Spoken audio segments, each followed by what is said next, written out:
So please describe to me what the aesthetic look is exactly. More like this guy here. Yeah.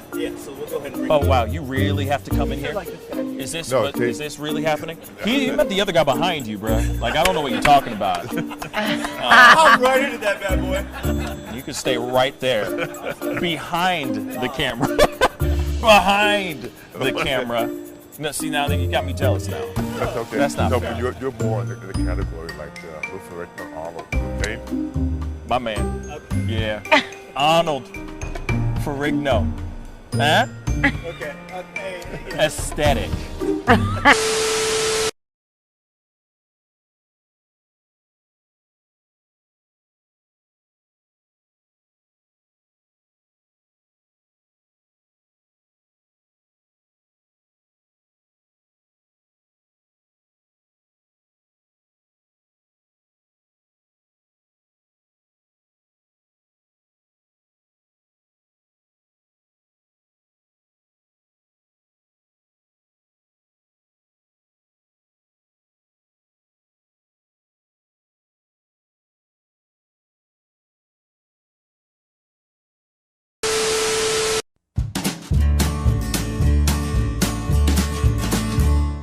That's great, partner. You two ever go out place everything in its proper place? That does not make sense, but we usually do go. We head to Kroger's, and we work. Oh, yeah. I've got a lady waiting for me back home also. She has the most beautiful scrotum.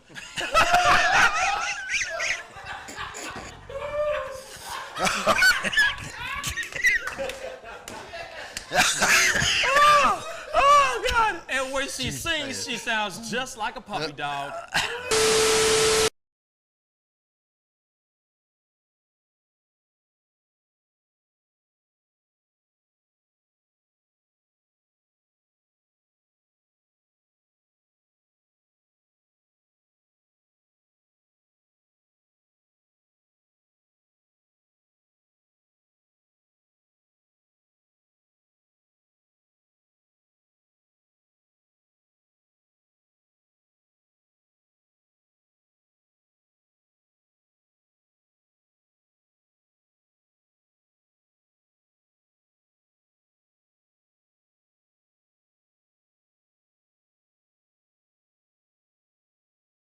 How do you nail a photo? Just gotta get in the mode. You gotta talk with your eyes. Talk with your eyes. Talk with your eyes. You Okay, gotta so have the eyes can you show me a little bit of something, like, to this camera? I would love to know how to do this. I just want to know. Well, How I do you do it? mean, Teach the me smile, something. You can get the sexy eyes. Then you know you gotta get the smile. Smile going on some shoes, but you know. Wait, hold up. You got. I gotta when try it's this time, with when, you. it, when it's Hold time on. to laugh, I gotta try this you gotta with think you. of something funny All right, and start laughing. do it again. Do it again. How do you do it? Teach me. Sexy eyes. The sexy eye. This is sexy eyes right here. Smizing? Smile. So you're smizing. Smile. Okay. And then you gotta get the. No, I look like I need to take a poop or something.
Wish words were like little toy guns. No sting, no hurt, no one, just a bang, bang. Right? Is that it? Yeah, it's something like that. Just a bang, Toy bang, guns. rolling off your tongue. Toy guns. It's no smoke, no Bang, bang. bullets. Water guns. All right.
Pascal. You are now rocking with that dude Pascal. We be going wild, Haitian in the building, so original. Got the haters catching feelings. Get your hands up to the ceiling and keep them held high, cause St. Louis isn't ready. Forget about it, goodbye. Hold up, we just saying hi. Five somebody, rise up. Weekdays, catch us live, somebody. Let's go. Good morning, everybody, and welcome to the Pascal Show. Good morning, everybody. Good morning. I hope you guys are all having a wonderful day. Happy Cinco de Mayo. You know what I'm saying? Feliz 5th de Mayo. I don't know. You know what I'm saying? If you guys have margaritas in your hands already, I don't know. You might want to talk to somebody because that sounds like a problem. But at the same time, hopefully you guys are having a good one, enjoying your Cinco de Mayo. Please drink responsibly. Please de Mayo or Cinco responsibly, okay? Don't get too crazy. Just do it responsibly. I know for a fact I'm probably going to get a margarita at some point today just in celebration of the day. Anyway, we got a very, very big show for you guys today. So if everybody's starting to file in, be sure to hit that like button down below. Send those likes all the way up. We got a big show for y'all. I'm not kidding. We got some really great stuff coming up. I got a good friend of mine who is the head of the makeup department for the Hulu hit show, The Handmaid's Tale, coming onto the show live today, which is very exciting. He's going to be coming in, Skyping in all the way from Canada, which is very exciting. So he's going to be on. We're going to be chopping it up. And there's a slew of other things that has been popping off since overnight and everything. So I'm very, very, very excited about today. Nick, I'm sorry for sounding judgy. It was just a joke. My bad, guys. But anyway, wow, what a day yesterday. I don't know if you guys got a chance to check out yesterday's show. If you did, for those of y'all who did tune in to last night's show, I really do appreciate it because I know it was a little bit different. You know what I'm saying? It was a little, not what you would expect from the show. I mean, not from what you are used to seeing on the show. Let's just say that. Usually we're used to seeing the show in one specific way here, right here in this room, in this office, doing this thing. And yesterday was kind of crazy. Yesterday was fun, but terrifying at the same damn time. So, I wanted to show you guys a little bit of it, just in case you missed it, because like I said, it was just a tiny bit. I'm going to show you just a tiny bit of it, just so you guys can get an idea of like what you may have missed. But of course, they got to go into. I'll show it to you guys here in a second. There's a little bit of an ad thing that they're doing. But anyway, last night, I went and I had some fun with a whole bunch of animals. I went to a place, I went to a wonderful, wonderful location called House of Soul and in downtown St. Louis. And I got a chance to just kind of hang out with a good friend of mine and a huge supporter of the show, Michael Baran of Wildlife Command Center. And we got to go and see, like, you know what I mean? We got to see some snakes and some animals and different kind of things. Just like I said, some variety in our lives. So let's take a little bit of a look at this. Wow. So here, why don't you just hold him? Just put your hand out like this. Put my hand out like what? Like this. Because I want to live like this. Now, we just did a big photo shoot with a whole bunch of little girls that were models. Don't try to do that to me right now, bruh. Don't try to do that to me now, man. Wow, the thing is just so strong. Isn't that awesome? Oh my God. Wow. I got one going up the side of my face right now. That is extremely uncomfortable. So long story short, I had a really great time. But as you can see, I don't rock with snakes. Just look. You look at my face. Look at the look on my face. Clearly, I do not want to mess with these damn snakes. Clearly, I'm not with it, okay? But I wanted to give you guys a little something different. You know what I'm saying? Like, the show used to have stuff like this. We used to have all kinds of different types of talented individuals coming onto the show. Everything from animals, everything, from live music, etc. So, like I said, that is something that I am marching towards, marching more towards. Now that my city is starting to open up, and the world, the country, the world, most of the world, shout out to India, prayers to India for real. But given the fact that we are all starting to slowly open, I'm starting to slowly get out there and have in-person conversations, in-person interviews, and slowly just kind of open up that side of the world of what the show used to be. You know what I'm saying? And I had a great time yesterday. It felt good to just get back into just having a good time and just nerding out on some animals. I know that sounds weird. I'm not a big animal person. Yes, I got 4 dogs. Shut up. But I'm not somebody who's going to go, oh yeah, I want a bird and I want snakes and I want a lemur. But I'll tell you this though, the lemur was dope. I had a great time with the lemur. You know what I'm saying? Me and Queenie are like 2 peas in a pod. We get along just great. And she's been in a couple skits in the past as well. So hopefully you guys enjoyed that. Like I said, I got another one coming out later on this week, another different show in a different location as well, where we're going to be sitting down and chopping it up about some things. It won't be animals, you know what I mean? It won't be anything crazy like that, but it'll be a very in-depth conversation about OnlyFans, OnlyFan models, OnlyFans, and the platform in which these women are making. Some of these women are making 6 to 7 figures a year. So I actually have a OnlyFans model coming onto the show. It looks like it'll be tomorrow night to sit down and talk about all of this. And of course, it'll be in a different location. It won't be in here. But this time, because yesterday was our first time doing a show outside of this space.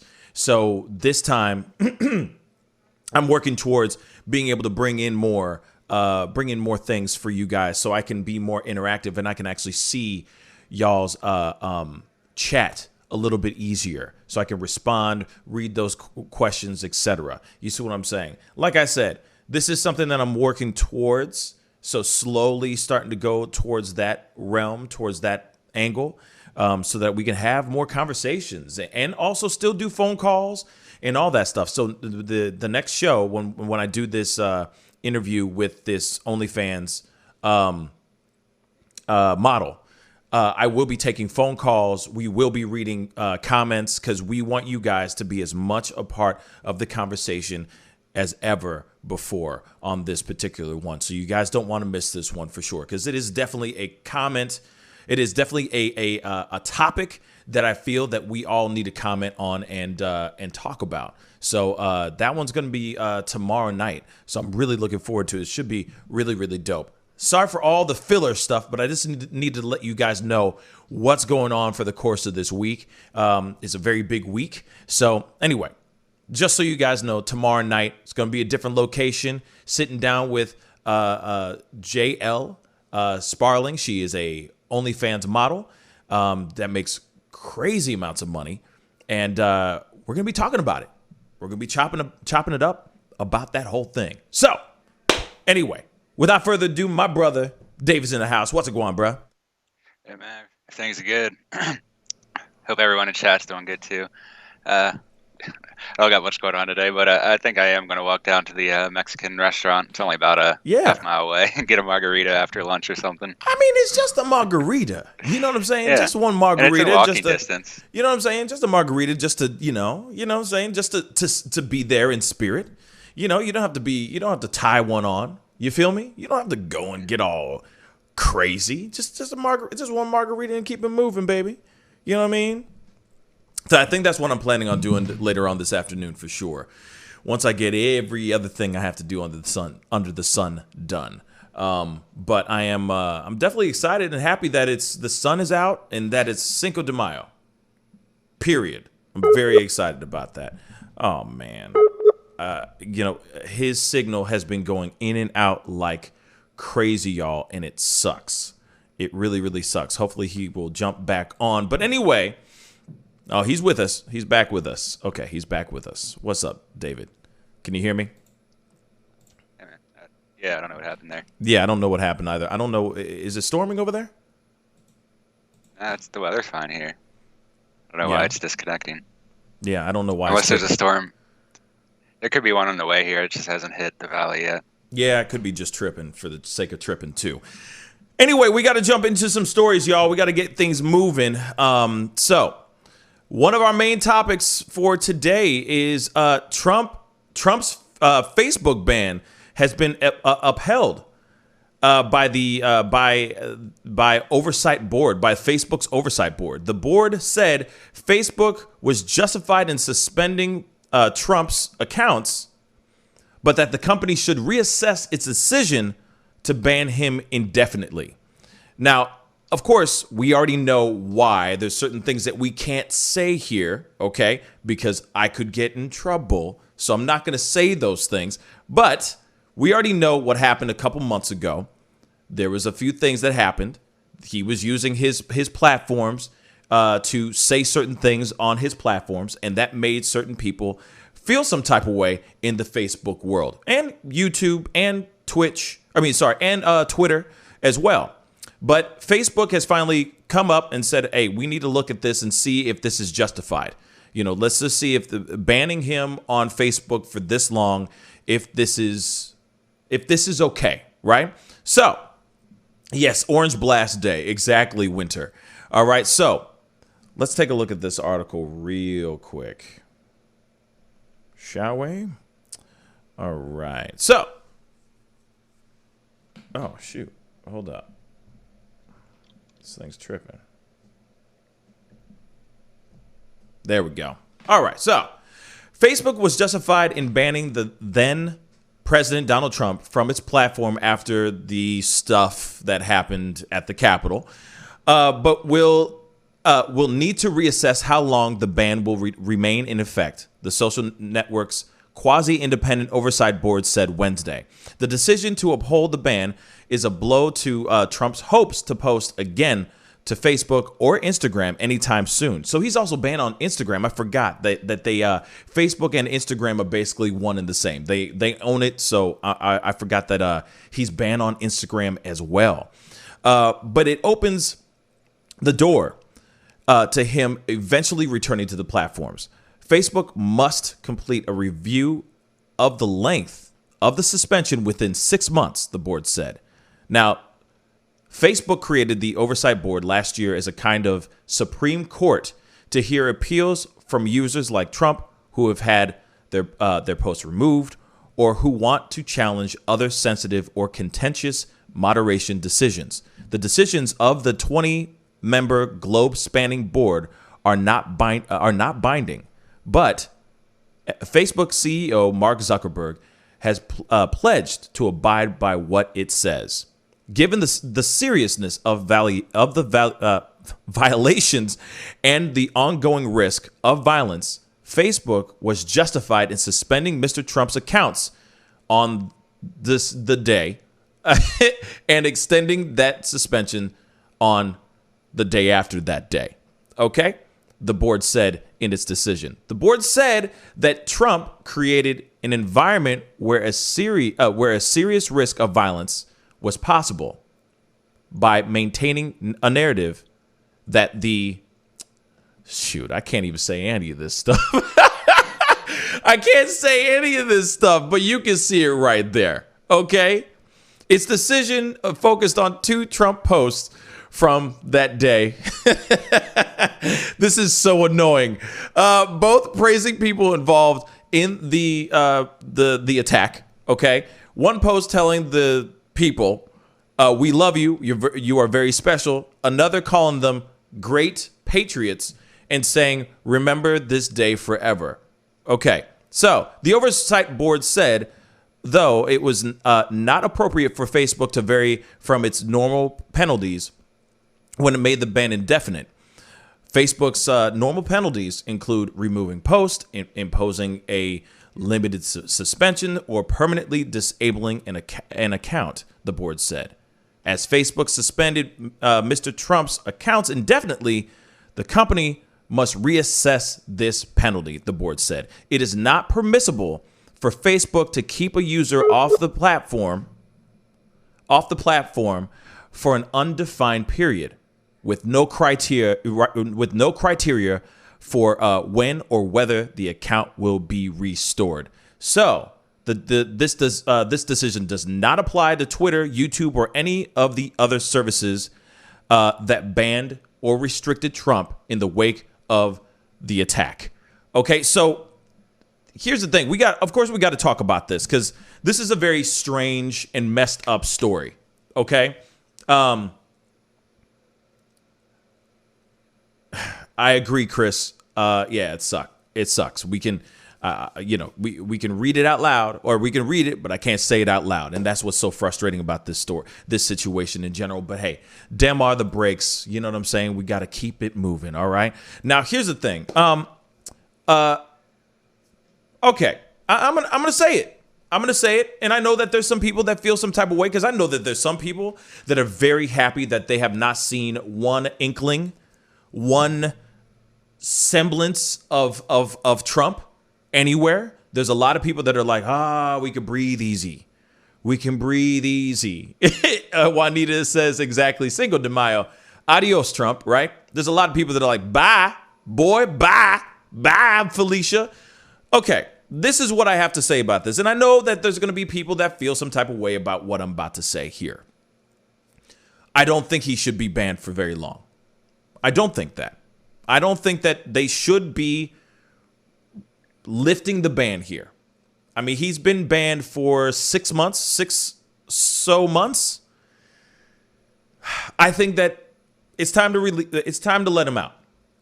And now the thing is, though, if he starts talking ish, then you shut his ass down. You shut his ass down with the quickness. You know, you let him walk a very, very, very tight line. Or that he's continually walking on very thin ice. But I don't think he should be kicked off, or like I don't think he should be good, like forever gone. I think they should at least let him out and just see what's up and see what he's going to do. That's what I think. I mean, 6 months is a long time. That's long enough.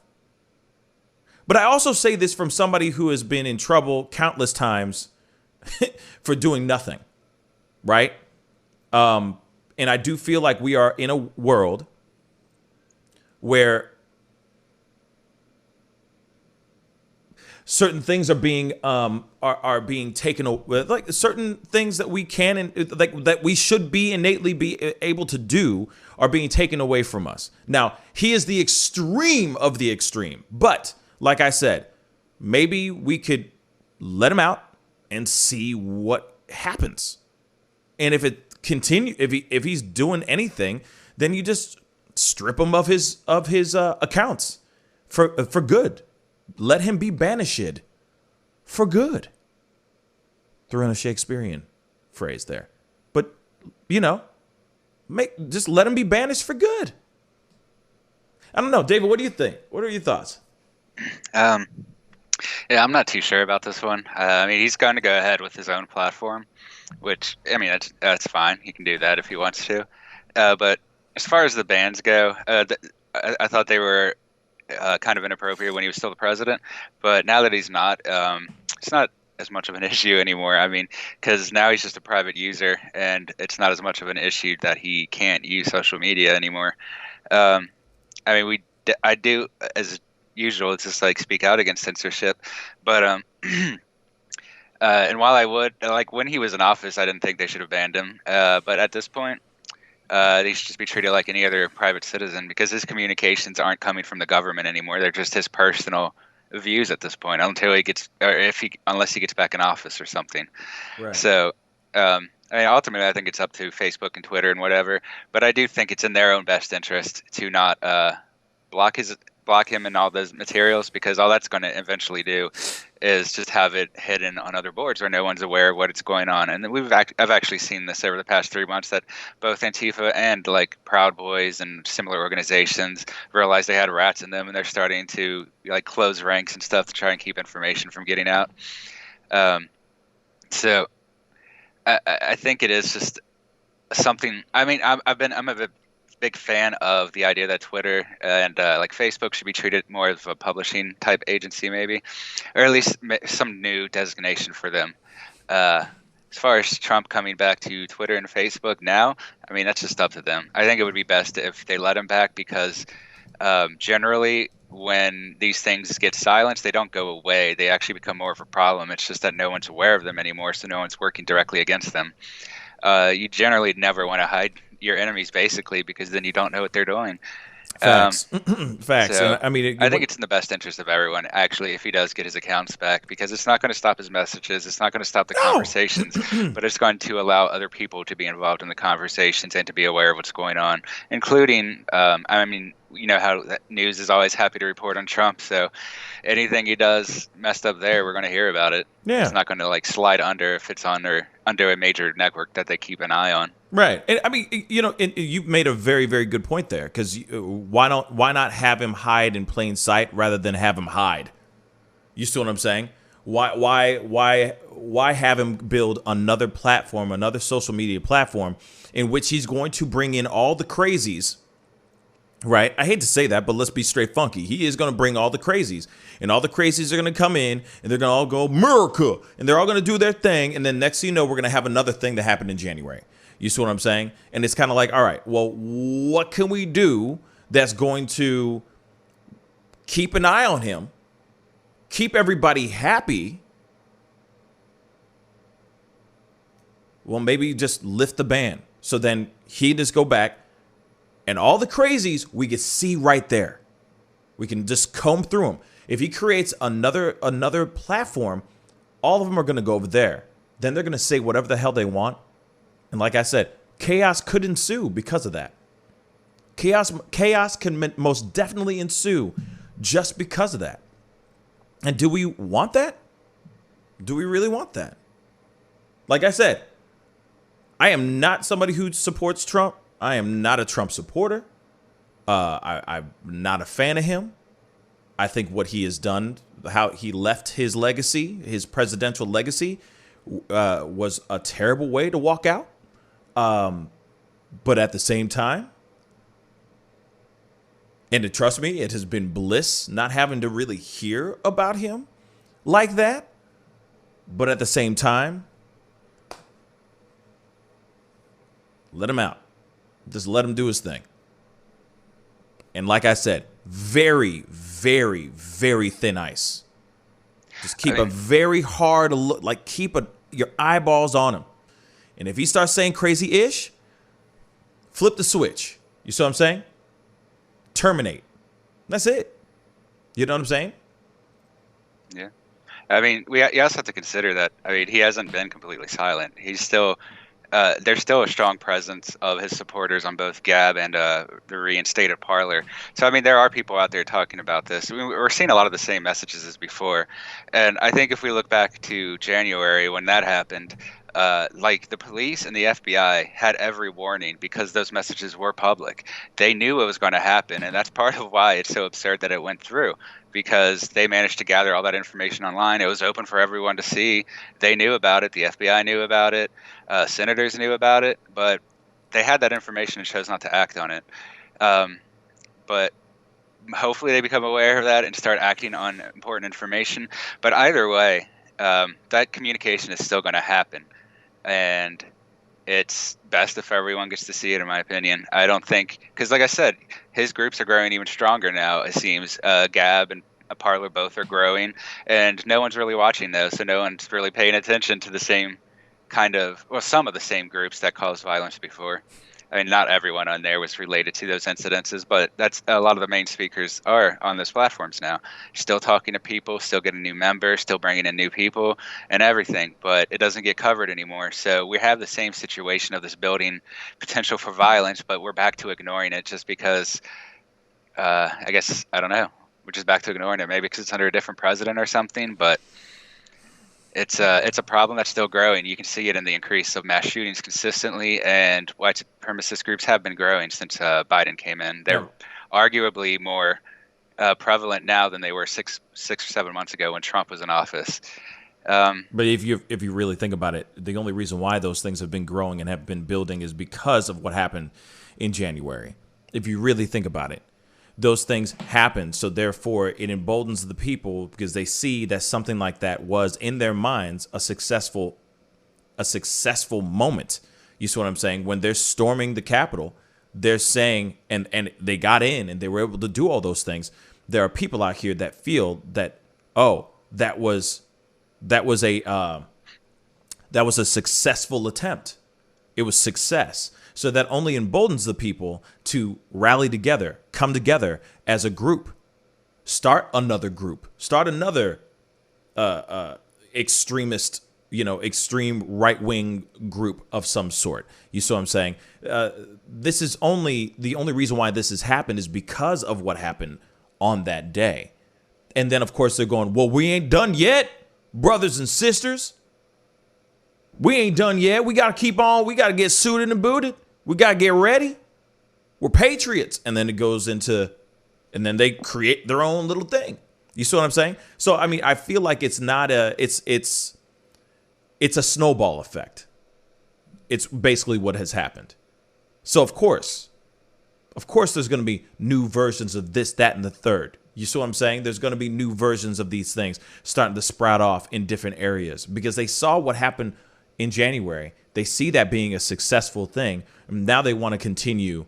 They want to see if they can continue the message, continue pushing that message by any means necessary. That's why you're seeing all these crazy stories popping off where people are getting caught doing X, Y, and Z. Guys are trying to drive around saying that they're, drive around Vice President Kamala Harris's home that's being built, you know what I mean, that's being renovated and all that stuff, getting caught with guns, etc. I mean, those things are happening because of what happened. This is a full-on ripple effect of that pebble that was dropped in that pond in January. You see what I'm saying? So it's just an ongoing thing that's going to keep going. And then on top of that, you have Biden, who's, doing all this stuff that some people will sit there and go, it's overly woke and it's too much. And you got this person in, and you got that person in, and everyone has some issues about this, that, and the third about it. So then it grows another group because they're going, look, he's trying to, it's not even whitewash, right? Right? It's like woke wash. Oh, Biden's trying to woke wash the country. You know what I'm saying? And then, like I said, these groups keep growing and getting bigger and bigger and bigger. So, I mean, and I'll tell you this. Trump being banned is also creating those groups as well. The longer he stays in his little timeout from these social medias, the more these groups are going to get more and more angry, more and more upset because they can't hear from their leader. It's just going to grow, grow, grow, grow, grow. Then he finally makes his platform, his social media platform, for everyone else to enjoy. And that's when everybody and their mama is going to start talking all kinds of crazy stuff. And then we can have another January, but a much more violent January. I kind of disagree with that. I think it's just going to get worse, even with the next president. This is something that's been building since, I would say, Bush Jr. got in. We've been seeing an increase of political violence between the left and the right, and we've been seeing more and more people get stratified to a side, and we've seen the development of ideas that such like black people can only vote for Democrats and a lot of those other issues. It's become more of a sectarian thing since George Bush got in.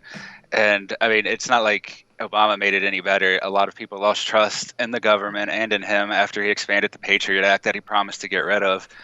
And I mean, eventually, years later, the Supreme Court decided a lot of that was illegal, so they got rid of it. But that already destroyed the people's trust in the government and the intelligence agencies there, I think. So, I mean, what we're seeing with Trump is just a continuation of, I think, what's already been going. We've already had these discussions. And I don't think getting rid of Trump's going to stop it because it hasn't stopped it. A lot of people are saying that it's bigger than Trump. And this is one thing you see on all those sites. Anytime Trump agrees with their idea, they say it's about something bigger than Trump. He's only kind of their go-to right now because he's more of a public figure. But those groups are still there, and they still have those ideas, and they're going to continue to grow, which we have seen. I mean, there's recruitment in white supremacist groups and in other violent gangs has been increased dramatically over the past year. And people do bring up the idea that violence has been decreasing for the past, crime has been decreasing for the past 5 to 10 years in a lot of places. But what they're ignoring is that violent crime has been increasing by 30 to 60% per year in a lot of these places. So yeah, less people are committing crimes, or more likely the police are busy with these more important crimes and don't have enough time to worry about and report on minor incidences at those stages because of the increase in violence. Mm-hmm.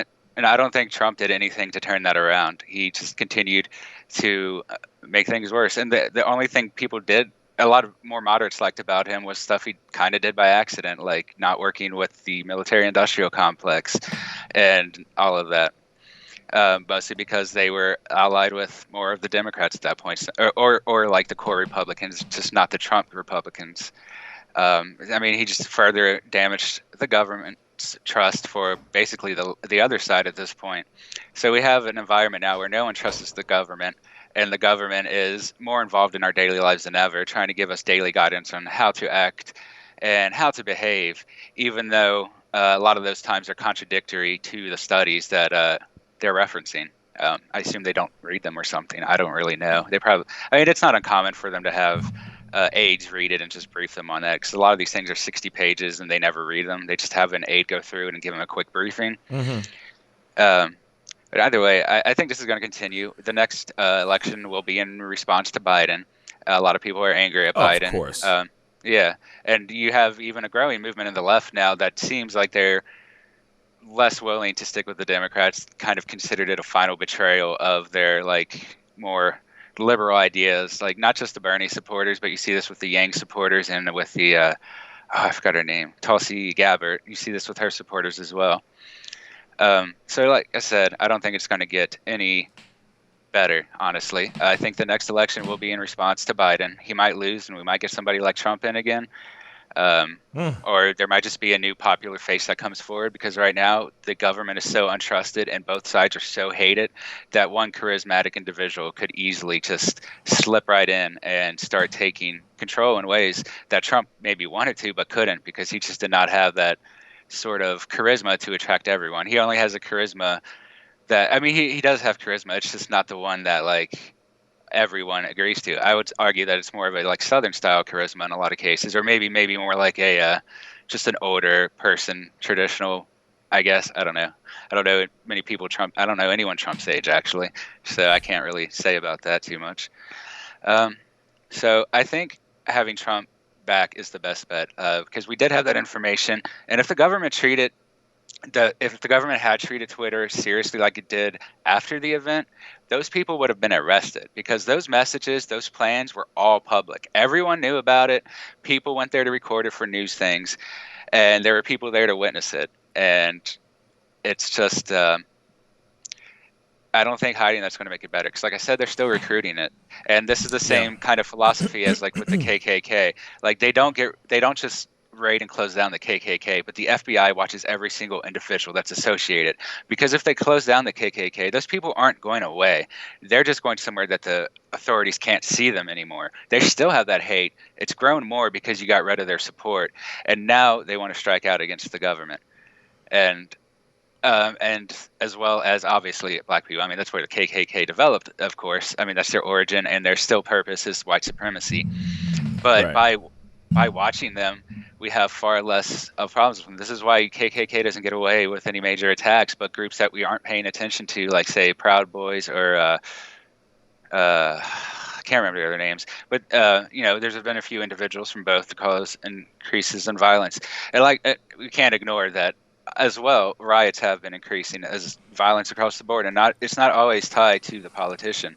I mean, we're still having riots in Portland over everything, both Democrats and Republicans. We're still having riots over lack of supplies for people, lack of vaccines, or being locked down because they don't want to get the vaccine. So everybody's being forced to kind of do something they don't want each time we get a new government. And this degree of personal authority just keeps growing. And so the anger for the people who don't support that individual grows each time.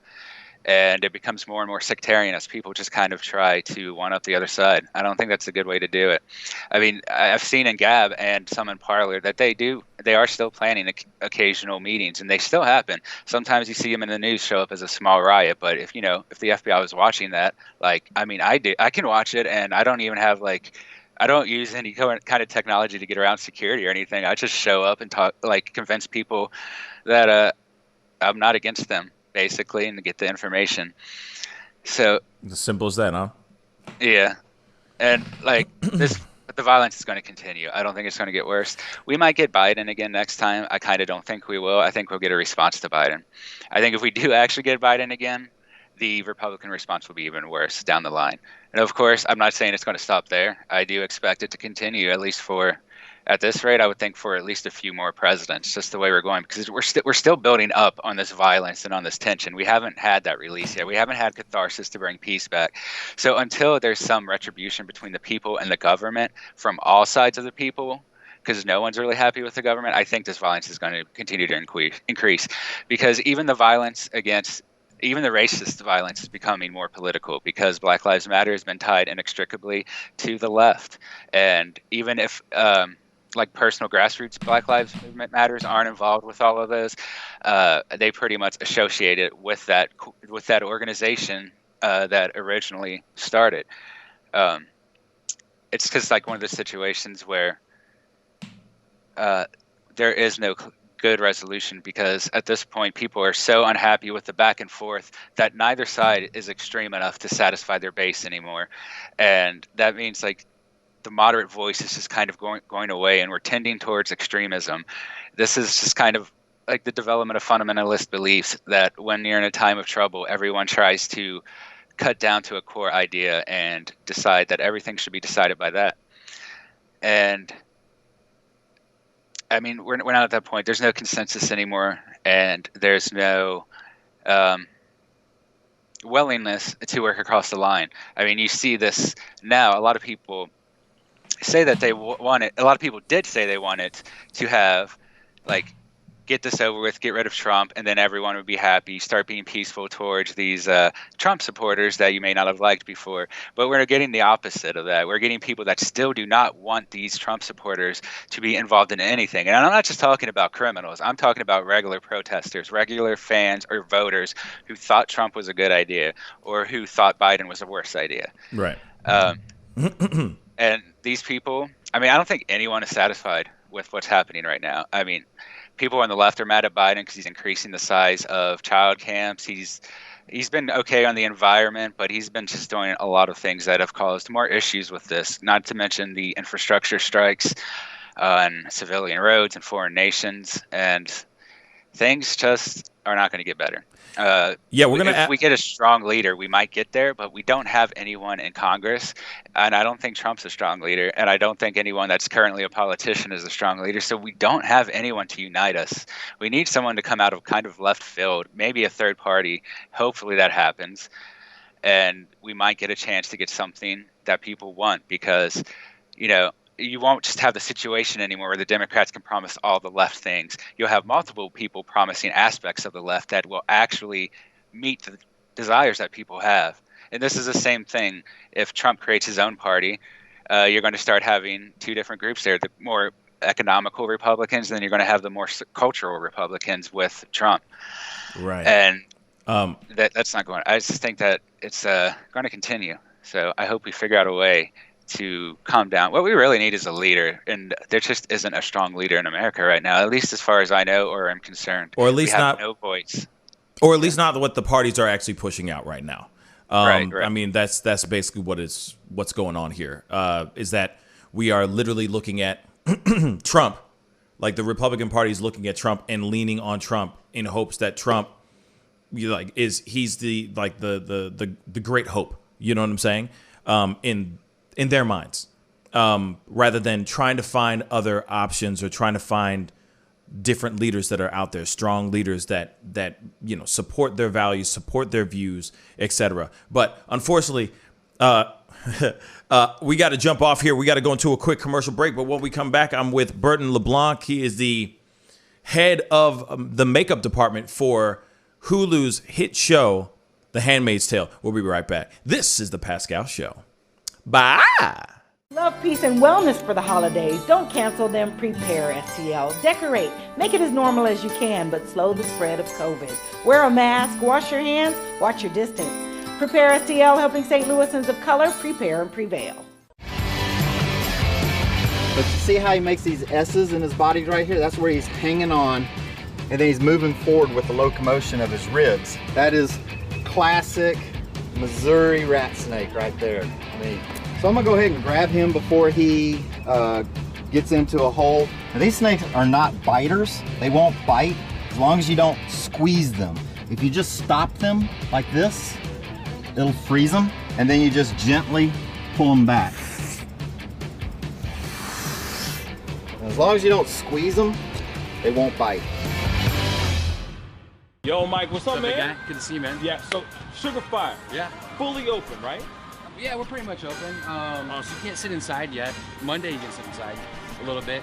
We'll have 25% of the tables inside, and then we're letting it rip outside. So I know that there's a lot of people really concerned about staying safe and all of that. No, so what are you guys doing in regards to that? Well, we have extra people to clean and rub everything down all the time. Everybody inside's wearing masks. And we have little stickers on the ground so everyone can stay 6 feet apart. Right on. The tables are all spaced out, inside and outside. Sugar Fire, open in full effect right now. They're staying healthy, they're staying clean.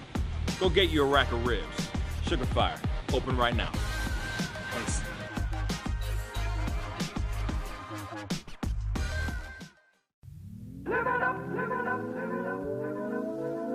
The Fur and Leather Center, providing the highest of fur and leather goods.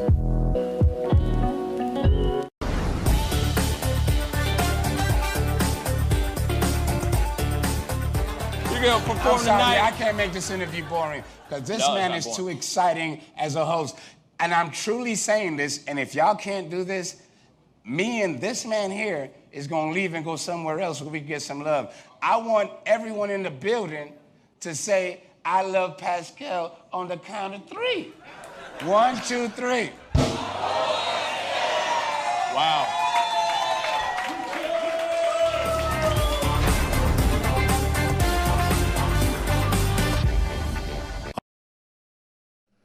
Hey, welcome back, guys. Thank you guys so much for tuning in, sticking around, and being a part of the conversation. If this is your first time checking out this show, please go hit that like button down below.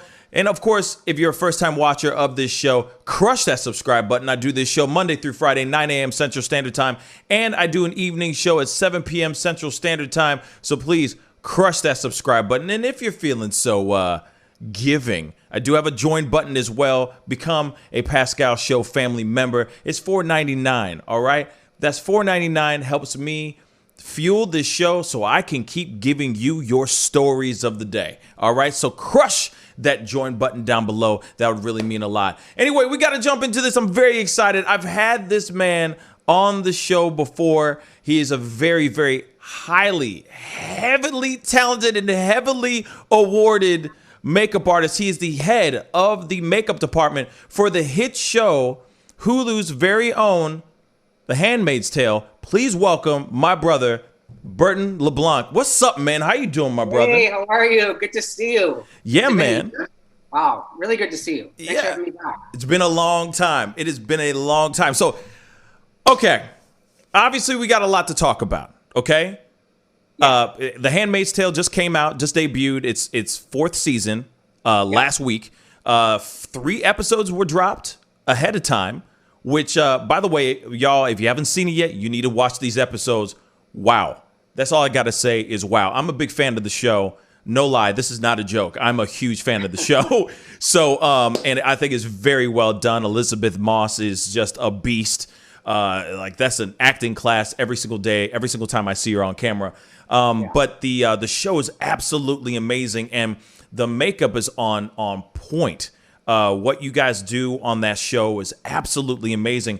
So you gotta tell me, because I know that you guys were shooting this during the pandemic time. So like, I mean, we're still in the pandemic, but during the height of everything, where there was a lot of question marks and whatnot. So what did you guys do to make sure that everybody was still safe from the COVID? It was really, really tough. We started filming last March for about 2 weeks, and then we shut down, and we came back until in September. But it was really, really tough. But they dealt with it really well. They put a lot of safety protocols in place, as much as we could, and we really were. Everything was about safety. So we started her up and got her done. But it was tough. It was really tough. We all jumped through a few hoops. Yeah, because I can only imagine. I mean, for you of all people and your team, you're all up in people's faces, literally. So it's like, how do you do that? You know what I'm saying? How do you successfully do that without getting sick or getting somebody else sick? You know what I mean? Yeah. Well, you know what? It's really tough. And you have to think of Elizabeth Moss is wearing all the makeup. She's got blood here. She's wearing a mask as well, obviously. Right. So it's another element in getting the makeup right. It's already a struggle to get all those little details right. And then the makeup and then the masking would sometimes damage the makeup. So it was like a constant. So it was tough. It was really tough. And then we would have to wear the visors over, which, at times, and I worked that out with Lizzie, at times I'd have to take that off for a few minutes because it's, it impairs your vision a bit. So it's just, you really got to work closely with the actors, and it's really tough, and take those breaks and be with your team, and to have a good dialogue as to how everybody's feeling and what they need, and just being safe, really being safe. I mean, was there any scares during the shoot? Yeah. Oh, yeah. I think we had maybe 2 scares that went on. Oh, wow.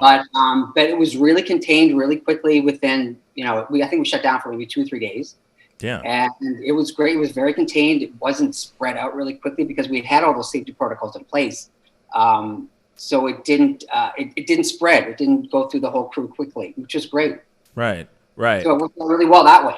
Yeah, because I keep wondering like how how that is taken care of, like, especially like, you know, it's actors. They're all on top end, especially with this show.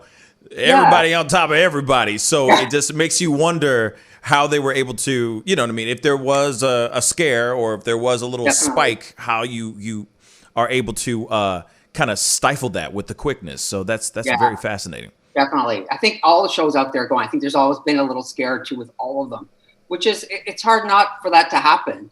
So as long as you have all the safety protocols in place, you can figure things out and make it work and get back to work as quickly as you can. Usually within a few days, maybe the following week.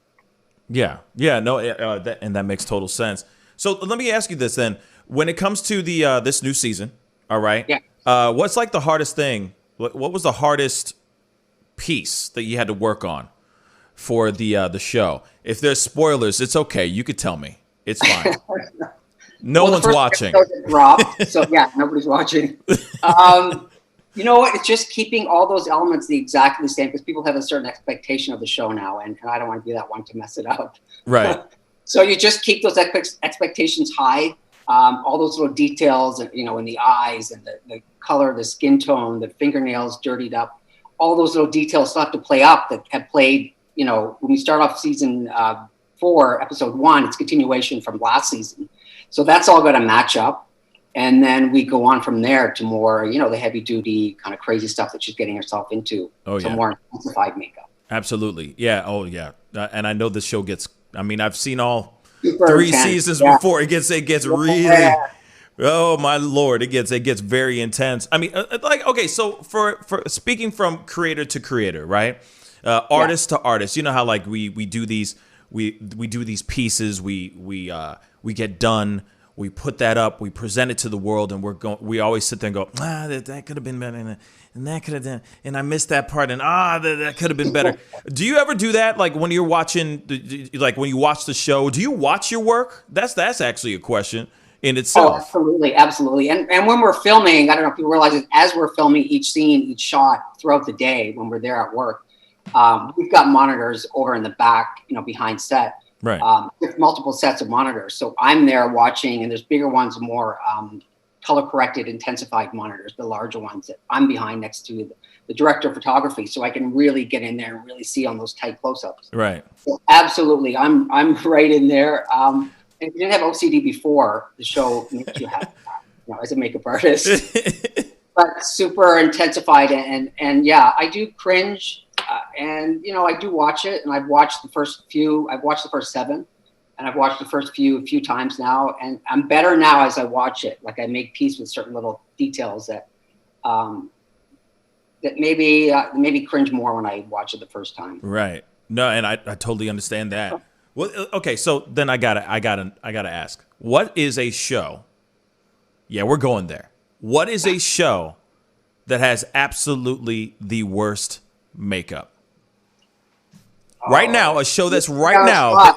You're putting me on the spot. I'm putting you on the spot, baby. I want to know, like, literally, like, what is a show that you watch right now that you're like, ooh, it's cringeworthy? Like, you're sitting there going, it's a great show, but damn if they could just get some good makeup. Well, we all watch those shows where, you know, people tell me this all the time as they're watching, and the makeup will, you know, they see the actors and they see close up, and then all of a sudden something about the face and the makeup usually will take them out of the story because they notice the makeup, or it doesn't fit for what maybe where the storyline was going, or for that actor. So it really is a telltale sign of when the makeup is working or not working, when it grabs you and pulls you in emotionally, or, you know, jolts you right out of that. Right. I can't name anything right now. It just all depends. And there's so many great shows out there. I tried. I can't. I tried, damn it. I tried. I was hoping you were going to drop something. I'm like, what? Really? This show? But there's a few, but yeah. Yeah. That's interesting. I feel like there's movies that I've seen, or TV shows that I've seen where, you know, something, even myself, I'm like, why does his face look green in this one area? Or why does it look super yellow over here? Like, clearly they're trying to conceal a zit or something like that. Those things, but I'm not a makeup artist, nor do I look at makeup like that, but it does throw you off when it's that Like it sticks out like a sore thumb. You know what I mean? Yeah, absolutely. Yeah. Absolutely. And that's what you don't want. And really it's about the makeup. Maybe makeup is fitting for one show, but not fitting for another show, but it has to fit that show with the lighting, which is huge. Yeah. And the storyline, the cast, that particular actor, everything has to fit right for that show. There's a lot of different elements that make it want to fit in that world. So that's a huge, huge part of it. It's very interesting. You know, actually, I do have a question. I mean, gets very like kind of in the more technical world of things, and it has to do with like that relationship between the makeup department and the DP, right, and photography, right? Are you asking them like the color schemes and the stuff like that that's going to be shot within the film?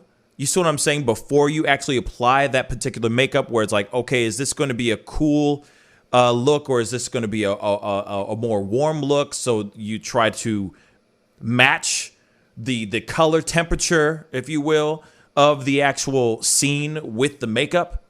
Absolutely. And wow, that starts smart. Way at the beginning. That starts way at the beginning of the camera test, way back. Oh, okay. So you kind of work all that out. But on that same line, as we're shooting day to day, I'm right next to the DP, director of photography, and we're working very closely. And if I notice something, I will let him know. It's like, you know what, can we tweak? I'm not sure what that is or what the color is. So we're like really working closely with each other. And if I have a problem or an issue with something, I can tell him or her. And the same thing, they'll come to me, maybe, you know, something, yeah, that's how it is. That's how it's supposed to be. Can we, you know, make the lighting, you know, it shouldn't be this way, but it's a very close relationship and a very super important one. That's really important one. Yeah. It's very fascinating because, you know, it's such a, and you guys do screen tests. You just said in the very beginning. How long is that process for before production? A day or two in the beginning, you know, a full day.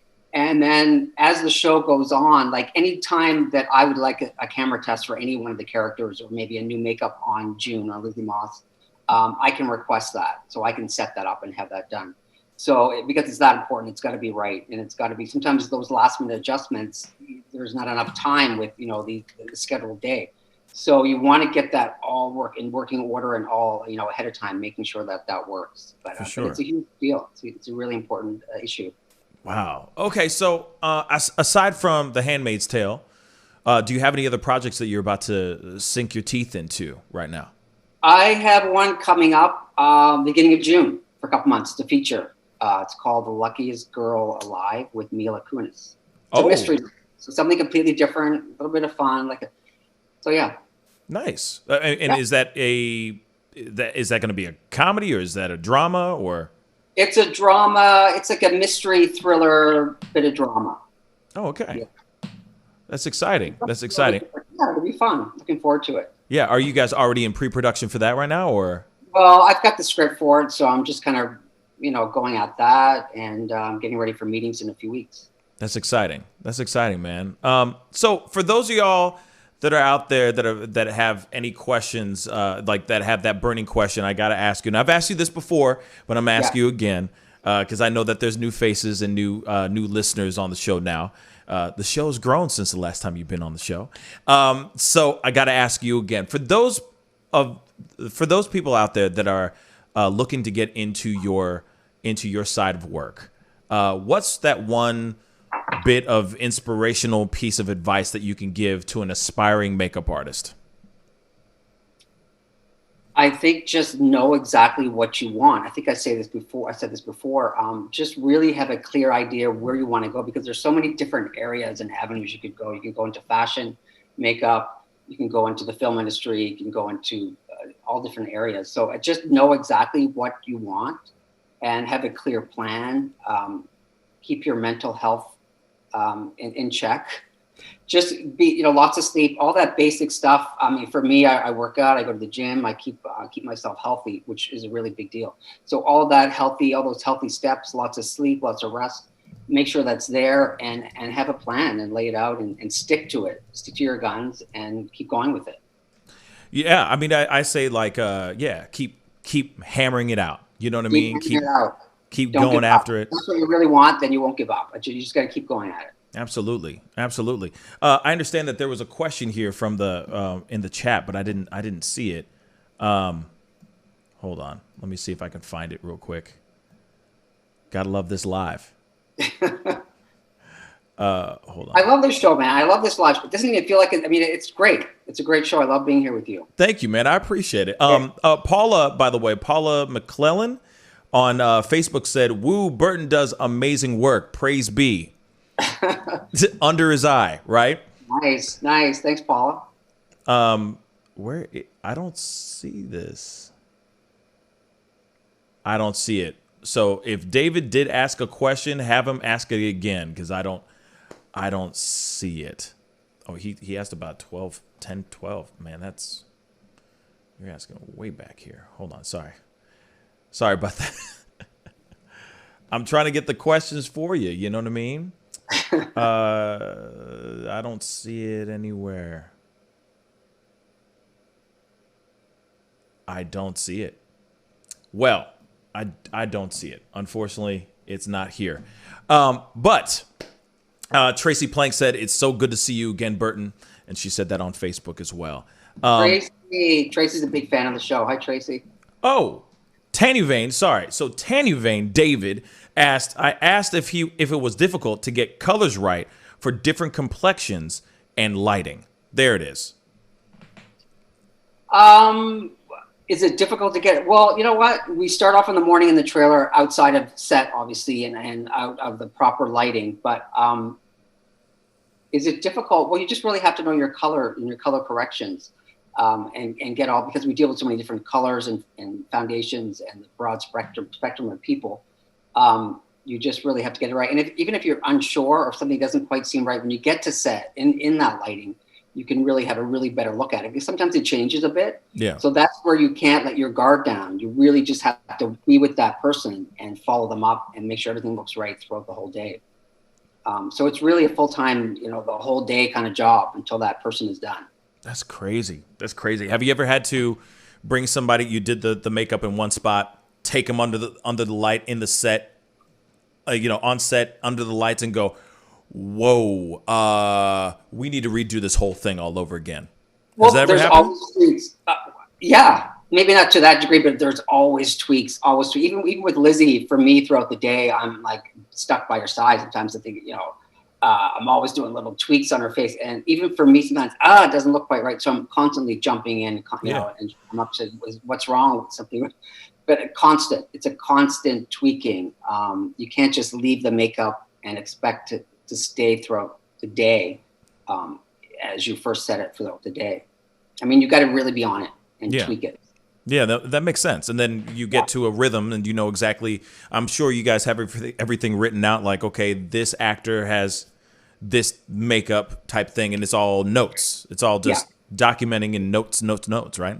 Completely documented, like lots of pictures, lots of notes, everything. Because that one scene and those few shots that you do on a Monday, we might get back to it, or the next scene right after that could be the following Thursday. Yeah. So you've got to pick it. Everything's got to be exactly as it was. And if somebody else is watching, I'll be there watching. Make sure it's exactly right and exactly the same way as it was before.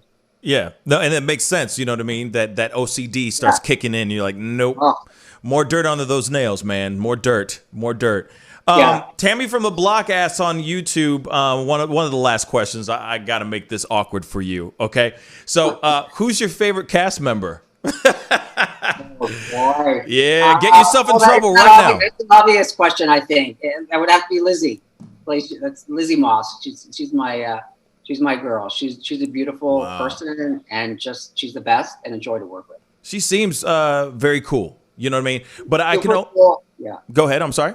What? No, she's super cool. Yeah, I mean, because I can only see like the amount of emotion that she puts out, that she emotes every single show. I feel like at the end of every shoot, she must just collapse in her bed. You know what I'm saying? Just emotionally exhausted. Right? I would be like that. But you know what? And even she will tell you this too. She doesn't, she can pick up where she left off right on the spot, just like that in the last scene. She's that good. and she doesn't take it with her. Like on a Friday night, she doesn't take all that stuff and all that emotion home with her, which I don't get. But she's that much of a pro, and that's how she works, and she's amazing. Wow, she's just amazing. Well, that's why she does what she does, That's right? why yeah. Exactly. Yeah. Hey, so Burton, thank you so much for coming on. I really do appreciate you coming and having the time to chop it up with me and everything. You know, we love you over here, so we always want to have you back as many times as possible. You know what I'm saying? We appreciate what you do for the show, because honestly, the show is amazing, and none of that stuff would be possible without the makeup department. And so I do appreciate you, taking the time to sit down and talk with me about all this, because it's a crazy job you got, man. That's a crazy ass job. Yeah. I appreciate it. Very rewarding, though. I love it, and it's very rewarding. That's Can't awesome. imagine anything else. That's awesome. That's awesome, man. Well, we got to go into a quick commercial break. We will be right back. This is the Pascal Show. Thank you. Bye. Love, peace, and wellness for the holidays. Don't cancel them. Prepare, STL. Decorate. Make it as normal as you can, but slow the spread of COVID. Wear a mask. Wash your hands. Watch your distance. Prepare, STL, helping St. Louisans of color prepare and prevail. But you see how he makes these S's in his body right here? That's where he's hanging on, and then he's moving forward with the locomotion of his ribs. That is classic Missouri rat snake right there. So I'm gonna go ahead and grab him before he gets into a hole. Now, these snakes are not biters. They won't bite as long as you don't squeeze them. If you just stop them like this, it'll freeze them, and then you just gently pull them back. As long as you don't squeeze them, they won't bite. Yo, Mike, what's up, man? Guy? Good to see you, man. Yeah, so Sugar Fire. Yeah. Fully open, right? Yeah, we're pretty much open. So you can't sit inside yet. Monday you can sit inside a little bit.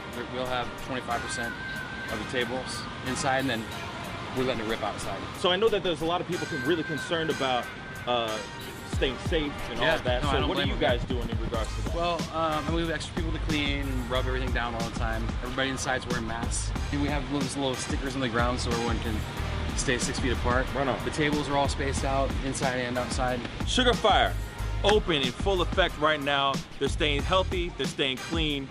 Go get you a rack of ribs. Sugar Fire, open right now. Thanks.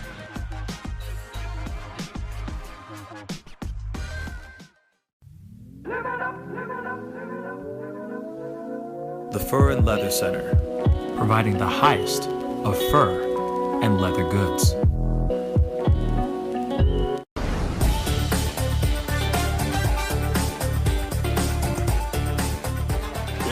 I'm sorry, I can't make this interview boring, because this man is too exciting as a host.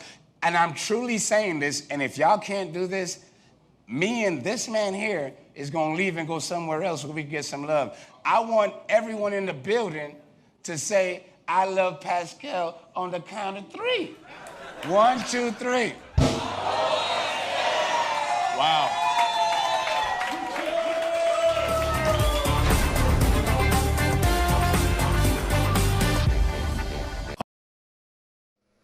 Hey, welcome back, guys. Thank you guys so much for sticking around and tuning in, being a part of the conversation today. I hope you guys enjoyed that interview. You know what I'm saying? I know I don't have interviews very often on the show, but like I said, things are changing. Things are changing on this show. You're going to be seeing a lot more interviews, a lot more other things, a lot more variety on the show here. So I appreciate you guys taking the time to check this out. I know it's not talking about the travesties and the controversies of the world, but at the same time, it's nice to talk to people about what they do, the amazing things they do, and the amazing jobs that they do, especially that show, The Handmaid's Tale. I'm telling y'all, if you have not seen that show, y'all need to just take the weekend to sit down, turn it on, and just consume a couple shows. Consume the first few episodes of the first season. I'm telling you, you will be hooked. It is a damn good show. And it goes from everything from the crew to the actors. All of them are extremely talented people. That's why I wanted to bring Burton on, because he is a very talented guy, and that is a very amazingly well put together show. I'm sorry.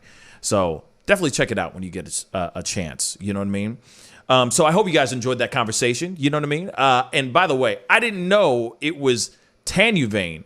Somebody said David, and I thought I was looking for a David in the names, so I didn't see it was Tanu. I didn't know it was David Tanuvane. David putting in that comment, but I do appreciate you guys giving me a shout out and just letting me know that I had missed that question.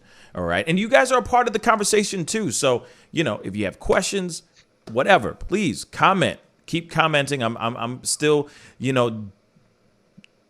going over and looking. You know what I'm saying? I'm still. What's the word? What's the word? Darting my eyes over. You know what I mean? And just looking at the chat, the family chat. So I appreciate all you guys for sticking around and being a part of the conversation. Anyway, we got to go into our last story of the day, because today's a little bit of a shorter show.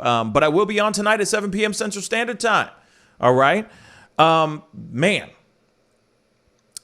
This story is not so great. I thought I was going to have some time off from hearing more stories of more shootings and more moments like this, but there has been another police-involved shooting, killing a 27-year-old black man by the name of Ashton Pinke. And this one is still in development. We still don't know everything as of yet, but I do have a news video clip for us to take a look at. So, oh geez, this thing is losing its fracking mind. There we go. So let's take a look at this. Ashton Pinke's family and community organizers here in Mesquite have a lot of questions about what happened here today, and they want to see the body camera footage. Mesquite police say Pinke charged officers with a knife and a club, but a witness claims he saw Pinke with a walking stick, one he uses every day before the shooting. Family members tell us he had a history of mental health issues and was having an episode when this happened. They say the police department was familiar with Pinke and his condition because they've been called here before. A spokesperson for the department confirmed that they knew of Pinke, but could not say whether today's officers had ever been called here. He also said Mesquite officers have body cameras, though he didn't know if they were rolling during this incident. And when asked about whether the officers today carried tasers as a non-lethal option, he said he did not know, and that Mesquite officers can carry tasers, but are not required to. The hits just keep on coming with this story.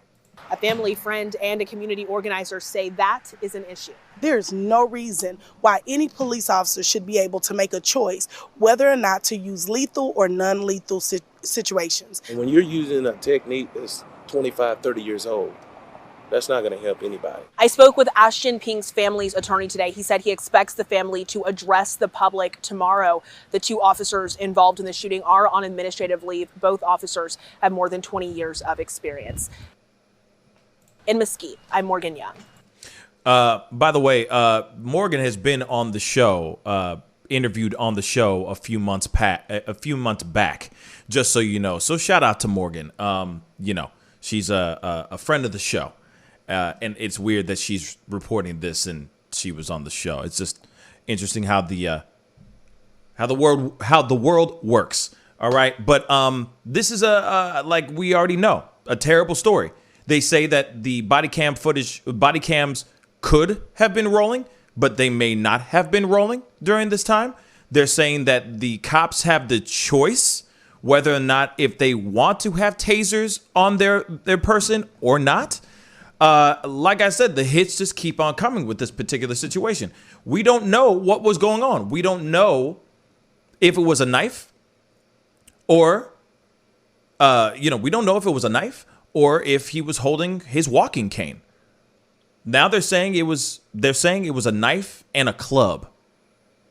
See, these are the issues that I have when it comes to dimly lit situations where they say, this person was being aggressive because he had this, that, and the third on him. And it was dark. It was dimly lit. We couldn't see what was going on. And yet this man could have only been holding a walking stick, and that's it. Now, I mean, I understand. Maybe he was running after them, or, running after them with approaching them with a walking stick, but that doesn't mean anything. That really doesn't mean anything, y'all. Does that mean that he has to be shot dead? All those things that she just laid out for us, all those things that she reported. Body cam could have been running, but may not have been. They can have tasers if they choose to have tasers. He had a knife and a club, and some other people are saying that he had a walking stick with him on his person. What's going on? And then here's the other thing. I do feel this is something that I feel like this is an Andrew Brown Jr. situation going on right now. Remember a couple weeks ago, gentleman gets in his car, backs out of his driveway, getting away from the cops, driving away from the cops. Those cops shot that man in the back of the head in his car. In his car, driving away from the cops. Now, the family has only seen 20 seconds of body cam footage, and they have not released any of the footage to the public. Now, they're, of course, trying to appeal. They're trying to make that thing happen, but they still don't have everything yet. And now we're in a situation where Ashton Pinke is... all of it's now speculation. That's crazy to me. David, what are your thoughts? Yeah, I agree. This seems like a mess up, even if he actually did have a weapon. Or either way, whether he had a weapon or not, it just seems like they messed up really bad here. They should always have tasers with them, I think. That's one of their best at-ranged abilities to disable someone without killing them. And of course, they're not always functional, but they do sometimes work. And in a lot of situations, they are the only choice, because you don't need to shoot someone in a lot of these cases. If he didn't have the knife and wasn't attacking anyone, we don't know. And that's another problem with these things, is that these videos should be public all the time, basically. Like dash cam videos, that shouldn't be something that they hold back, because it is pretty much something that everyone should see. It's a thing that happened in their community, and it shouldn't be hidden from the people that live there. On top of that, someone mentioned in chat that there are rules that they have to keep cameras on their body. I don't know if it's punishable if they don't, but I'm guessing not, if they're not making that an issue in this. I don't really know about that in particular, but there is just better options in this. Like, I still don't know why we haven't rolled out the bowler wraps yet. I mean, they're the best non-lethal weapon I've ever seen, I think, and it would have been perfect in a situation like this. Actually, if you haven't seen the bowler wraps, I will send you a... Yeah, I was going to say, I was just about to say, what is that? A bowler? They're really good. Okay. Hold on. It's like a old school bowler they used to throw from your hand. It doesn't require chemicals, so you won't accidentally kill anyone by contradictions or, other like health problems that might be exacerbated. But the bowler wraps are great. But I'm looking at this right now. Let's see this real quick. I mean, that is very interesting. I'm not going to play the sound, but you can see it for yourselves. Interesting. I mean, but that's if some... I mean, yeah, it's cool and all, but like, what if somebody is running? Does that automatically work? I don't know if that works. Hold up. I'm just trying to pull this up so everybody can see it in full effect. But I mean, look at this. I mean, if you're just okay, but that's somebody, if somebody's just walking normal. Okay, wide leg. Okay. Yeah, because they're like think the rope's 20 feet long, so they wrap around several times. Okay.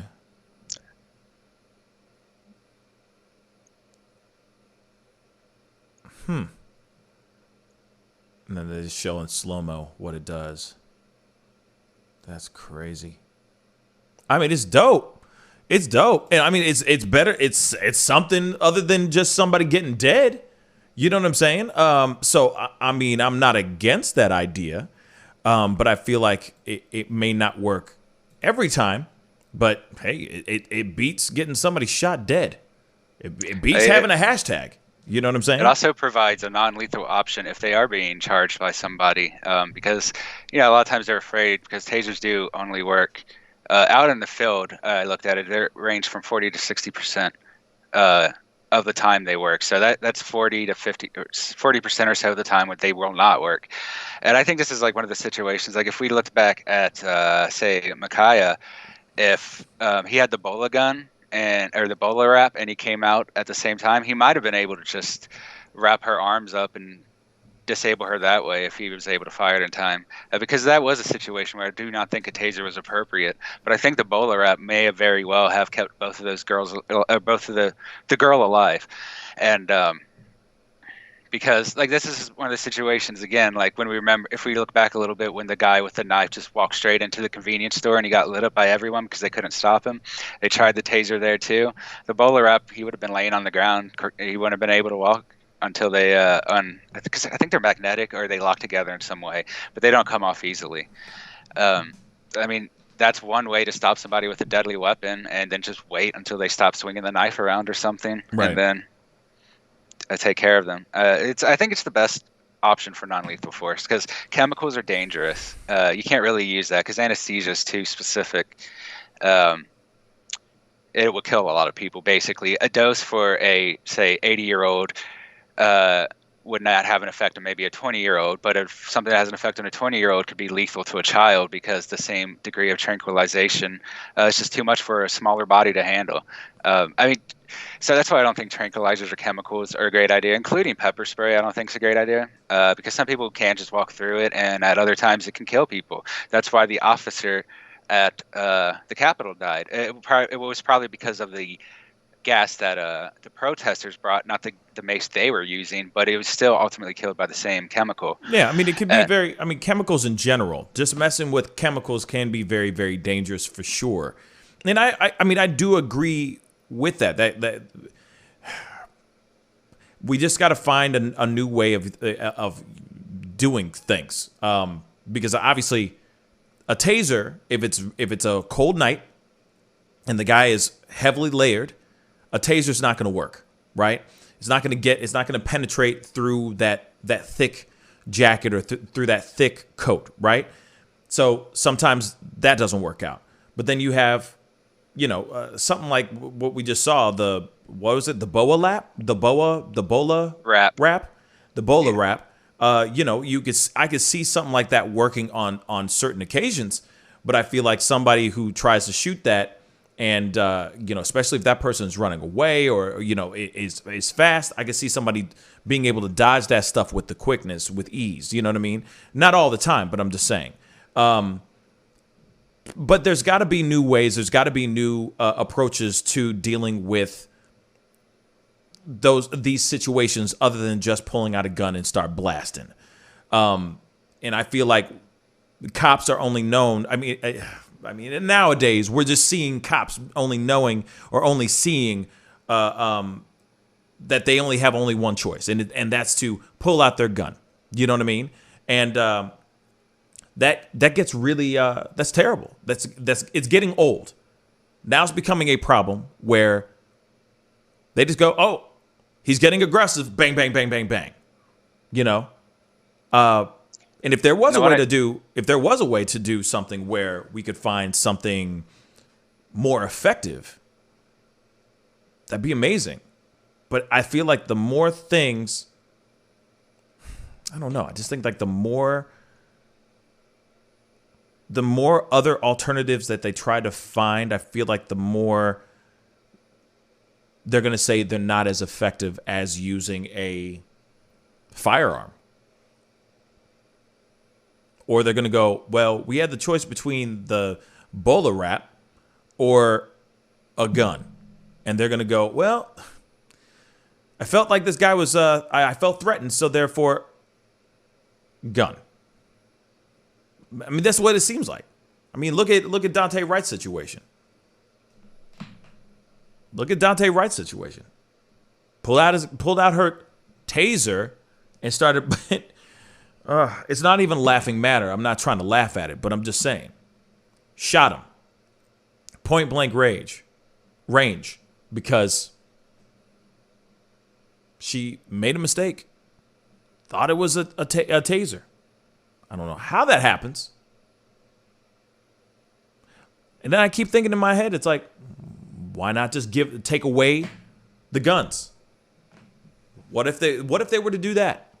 Take away guns altogether. That wouldn't be the greatest idea either. Because there are some situations where you need a gun. Let's be real. There are moments where you need a gun. So, and I agree, Jasmine, like it's seriously, a gun should be the very last resort. But unfortunately, that's not how it's seen. It's not how it's approached. It's not. It's the first resort. It's the first option. But the other choices that they have out here are not so great. Goth Vashta said, frying pans? I'm done. I'm done. You just see a bunch of cops running after people with pots and pans. I'm done. But at the same time, like, we got to figure out another solution that could really work. You know, that Batman type of thing, the Bola rap thing, is very Batman-ish. And I could see it working to a certain extent, but like I said, everything has multiple cons and multiple pros to the situation. I feel like the only way they can do something about it is if they actually start using it. You see what I'm saying? And Nerd just said, you see no side effects. That is true. I mean, unless the person trips and like falls on his face. You know, he might have a broken face. But other than that, he ain't dead. He's not a hashtag. You see what I'm saying? So I see it. It's just that we, you know, especially when it coming back to this Ashton Pinke situation, there is possibly body cam footage. He possibly was holding a knife and a club, they say.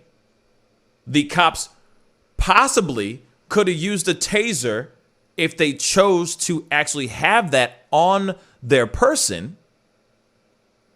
This whole situation's crap.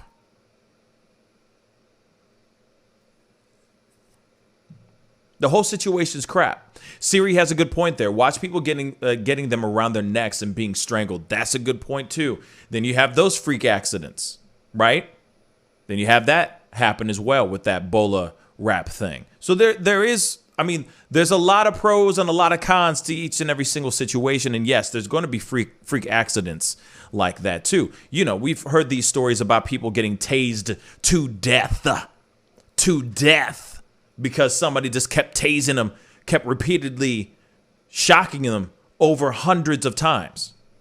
I think I covered that a long time ago, about a year ago, about a gentleman, white male, was having a mental breakdown, and he was tased over 100 times because he was naked outside.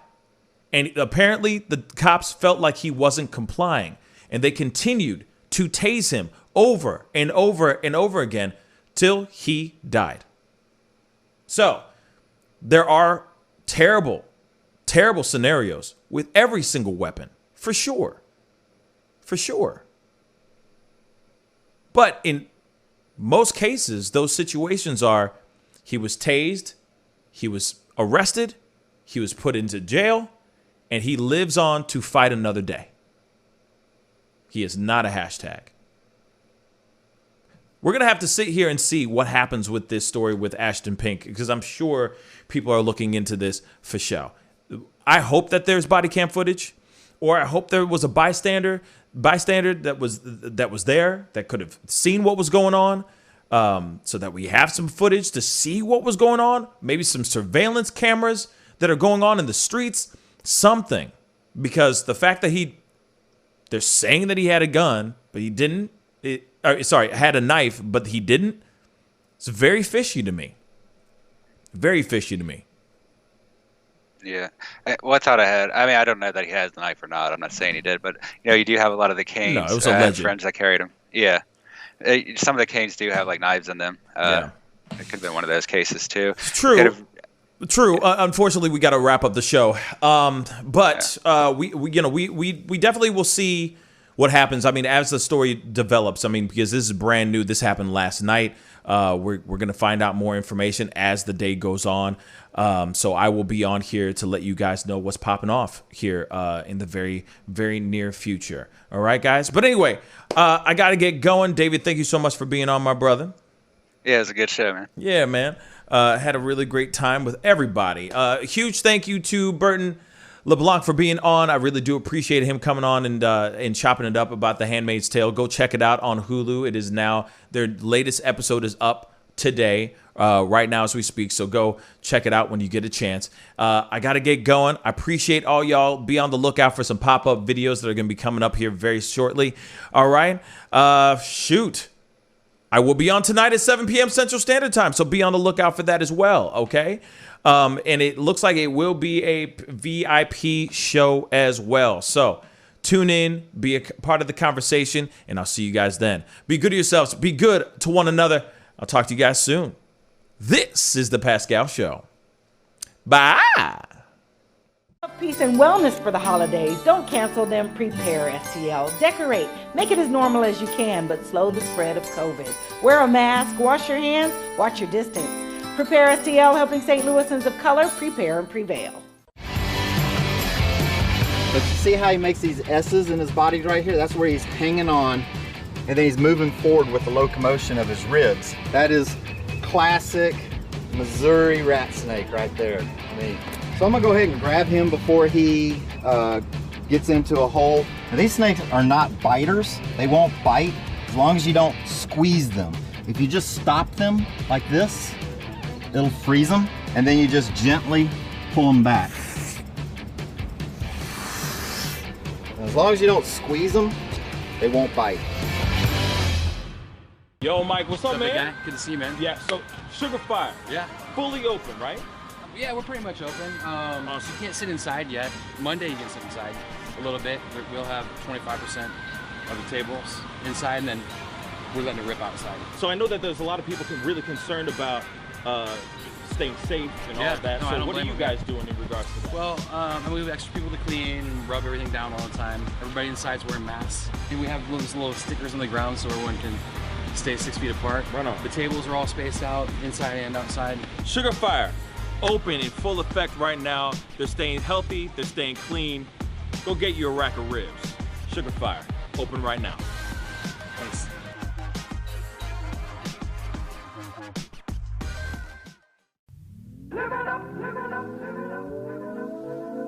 The Fur and Leather Center, providing the highest of fur and leather goods.